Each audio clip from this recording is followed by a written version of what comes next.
Hello, my name's Tina, and if you're here, that means you want to knit socks. My favourite thing to knit.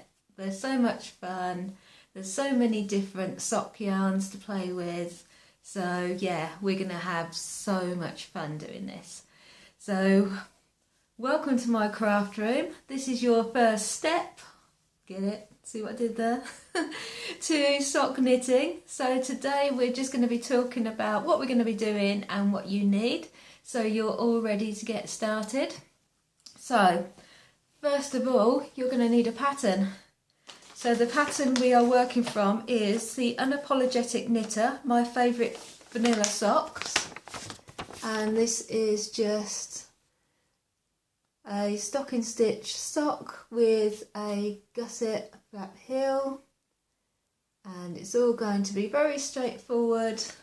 I'm going to put this pattern link down below so you can just print yourself off a copy. It's absolutely free from the lovely Unapologetic Knitter.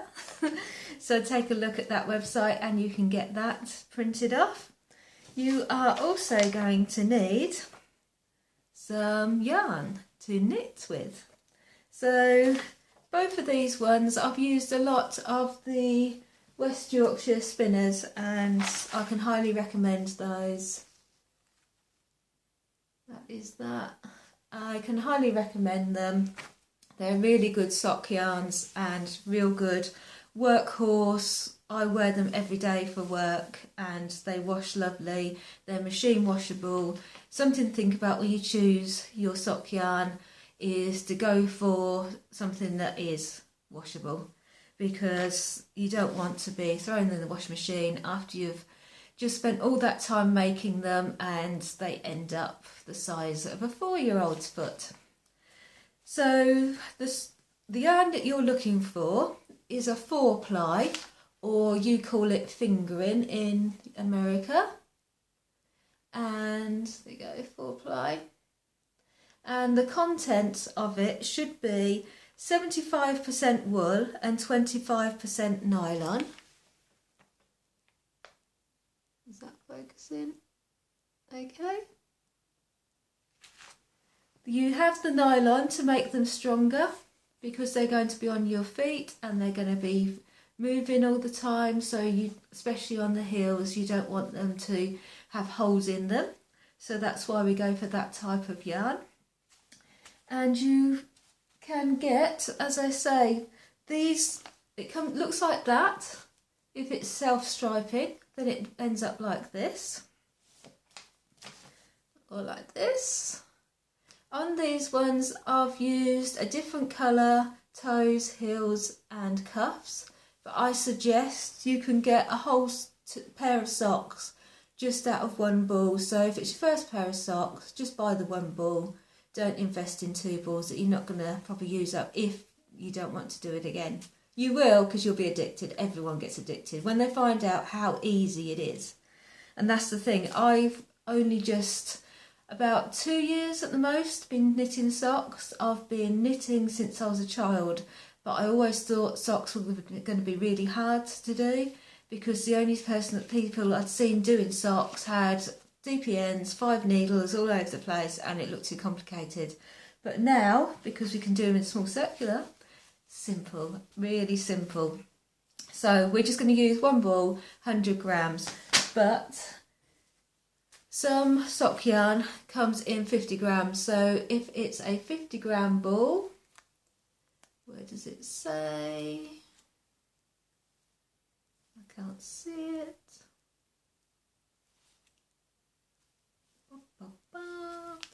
This is a 50-gram ball,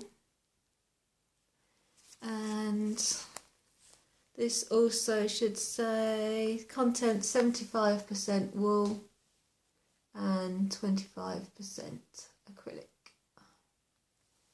Okay, this one is Drops Fable, and it says on it superwash treated sock wool, so that's the sort of thing you want to look for. It usually says sock yarn, or will mention it. So that is the yarn that you will need. You will also need needles. I would recommend the Chiaogoo. I'll take that out of there so it's not so.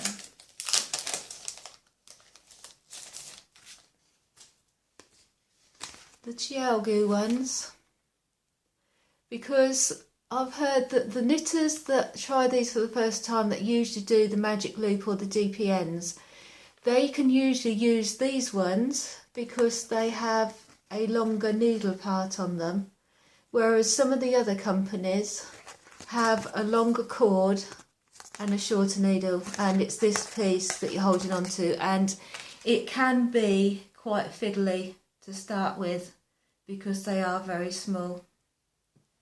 So I'll definitely recommend, if you can get hold of Chiaogoo ones, I'll recommend those. I always use the 2.25, the 9 inch 2.25, which is size 1. But on the pattern, she recommends that you use a 2.75, which is a US 2. Now, it's up to you, see what you can get hold of, and I would recommend you check your gauge on this. So what I mean by check your gauge is, if I show you on here,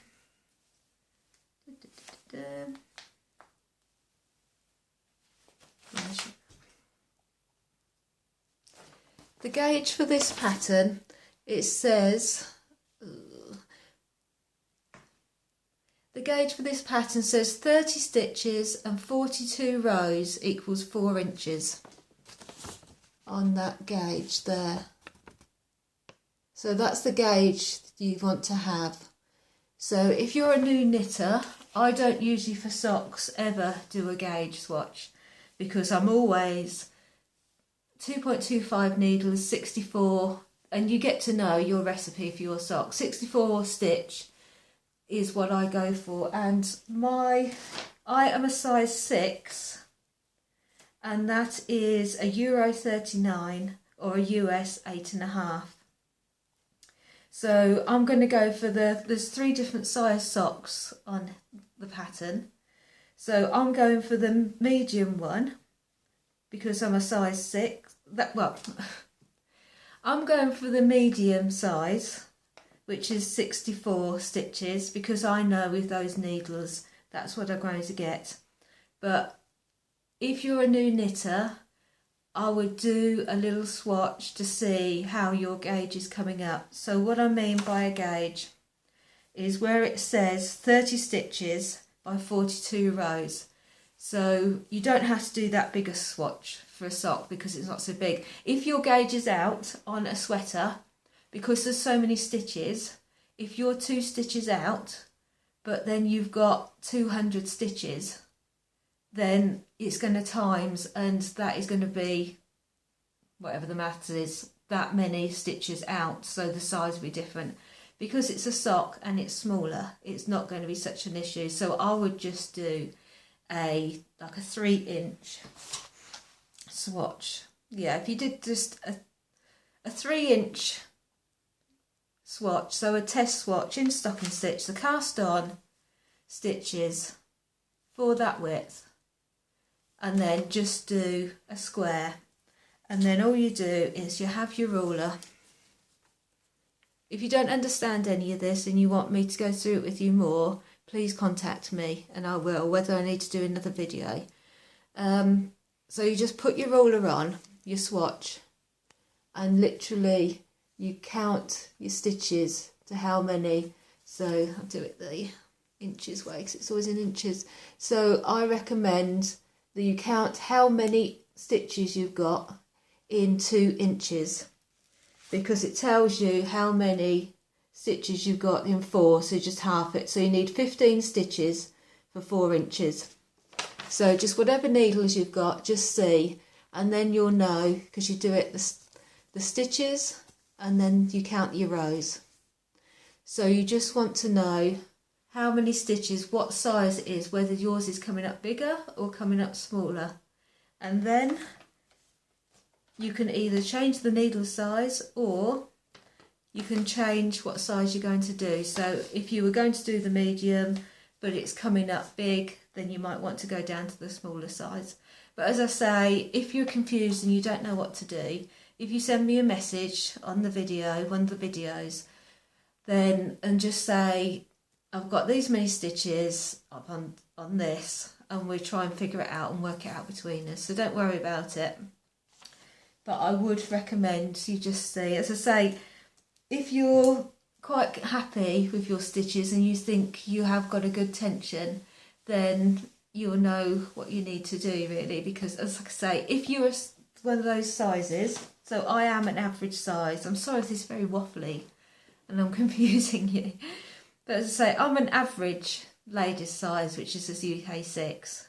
That's why it's come up medium. So it does say a 64 count, so I am very confident that my normal 2.25 is the way to go. As I say, I like the fabric it gives me with that stitch count. They're nice and soft, but yeah, they've got enough stretch in them, but they're not too much. So I would recommend what I have, but obviously that lady recommends, so it's one of those preference things. So it's really hard to say. Everyone's feet are different shapes, so it's, yeah, your second pair of socks is probably going to be different to your first. My first 2 pairs of socks were different to what I do now, but now all my socks turn out the same. But I've always had those same needles, so it is going to be a bit of trial and error.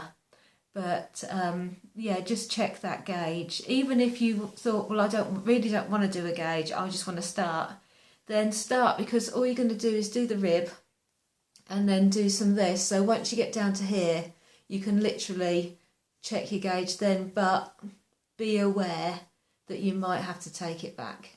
So it's up to you whether you want to take that gamble or not.